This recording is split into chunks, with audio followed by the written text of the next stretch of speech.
بسم اللہ الرحمن الرحیم الف لام را۔ یہ نوٹ کیجئے، یہ جو 6 صورتیں آئی ہیں ان میں سے پہلی 3 میں الف لام را تھا، چوتھی میں الف لام را، درمیان میں میم اور آ گیا سورہ رات کے اندر الف لام میم را۔ پھر یہ 2 صورتیں ہیں جو الف لام را کی آ رہی ہیں، سورہ ابراہیم اور سورہ حجر۔ الف لام را کتاب انزلناہ الیک لتخرج الناس من الظلمات الی النور۔ یہ وہ کتاب ہے جو اے نبی ہم نے نازل کی ہے آپ کی طرف تاکہ آپ نکالیں لوگوں کو اندھیروں سے روشنی کی طرف۔ یہ نوٹ کر لیجئے، اندھیرے ہمیشہ میں نے عرض کیا قرآن مجید میں ظلمات جمع میں آئے گا، نور واحد میں۔ بِإِذْنِ رَبِّهِمْ، اور آپ کا یہ نکالنا جو ہوگا لوگوں کو اندھیروں سے روشنی میں ان کے رب کے اذن سے، اِلیٰ صراط العزیز الحمید، اور گویا کہ یہ مترادف ہے اس ہستی کے راستے کی طرف نکالنے کے کہ جو زبردست ہے، خوبیوں والا ہے، ستودہ صفات ہے، اپنی ذات میں خود محمود ہے۔ اللہ الذی لہ ما فی السماوات و ما فی الارض۔ سورہ رعد میں آپ نے دیکھ لیا کہ رسولوں کا تذکرہ نہیں آیا، کہیں وہ مضمون نہیں آیا، جس طریقے سے کہ سورہ انعام میں ہم نے دیکھا تھا، وہاں تو پھر بھی حضرت ابراہیم کا تذکرہ تھا اور کچھ اور انبیاء کے نام تھے، لیکن سورہ رعد خالص جو ہے سورہ رعد وہ التذکیر بآلاء اللہ پر مشتمل تھی۔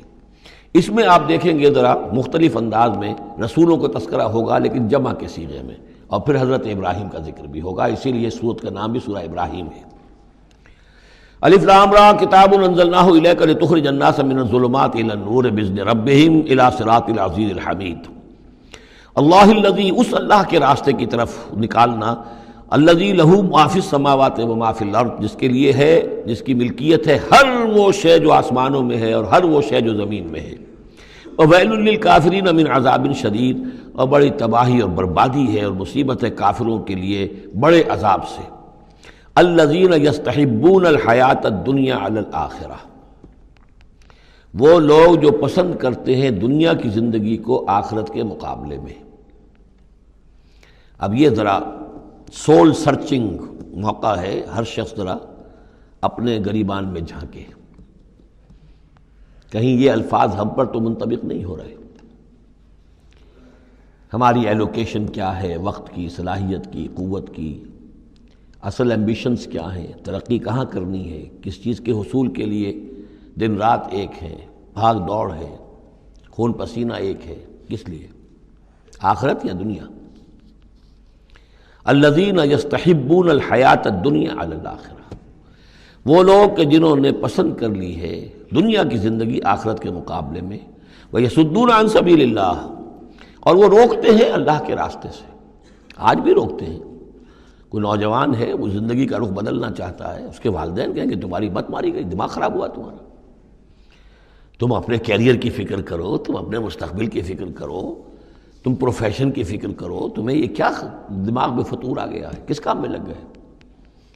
یہ دنیا یصدون عن سبیل اللہ، روکتے ہیں اللہ کے راستے سے۔ وَيَبْغُونَهَا عِوَجًا، اور اس کے اندر کجی تلاش کرتے ہیں، کسی نہ کسی طریقے سے ان کو موڑ کر لے جائیں۔ جن کاموں میں ہم نے اپنی زندگیاں گلا دی ہیں انہی کاموں کے اندر یہ بھی لگے رہیں۔ اولئک فی ضلال بعید، یقیناً یہ لوگ بہت دور کی گمراہی میں مبتلا ہو چکے ہیں۔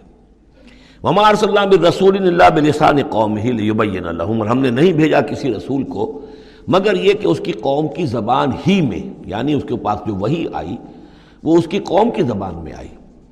حضرت موسیٰ کو کتاب دی تو عبرانی میں دی جو کہ اس کی قوم کی زبان تھی، اور کسی قوم میں جو بھی نبی آئے ہوں گے وہ اس قوم ہی کے اندر ان کے لیے کوئی بھی ہدایات آئی ہوں گی، وحی آئی ہوگی، نصیحتیں آئی ہوں گی، ان کی زبان میں آئی ہوں گی، لیبین لہم، تاکہ وہ پوری طریقے سے واضح کر دیں ان کے لیے۔ اجنبی زبان ہو، زبان کا جو ہے وہ حجاب درمیان میں ہو تو ظاہر بات ہے کہ وہ ابلاغ کا حق ادا نہیں ہوتا، پورے طور سے بات آپ پہنچا نہیں سکتے۔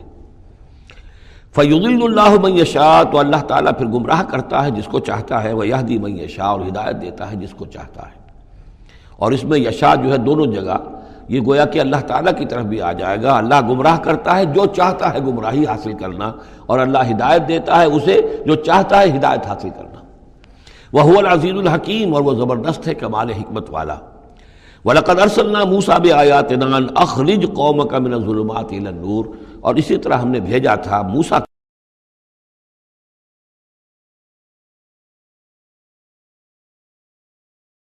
بأیام اللہ، اور ان کو خبردار کرو، انہیں نصیحت کرو، انہیں یاد دہانی کرو اللہ کے دنوں کے حوالے سے۔ آج ہمارے اس درس میں وہ انباء الرسل کی اصطلاح بھی آ گئی جو کثرت سے میں استعمال کر رہا تھا، اور یہ تذکیر بأیام اللہ، اللہ کے دنوں کے حوالے سے تذکیر۔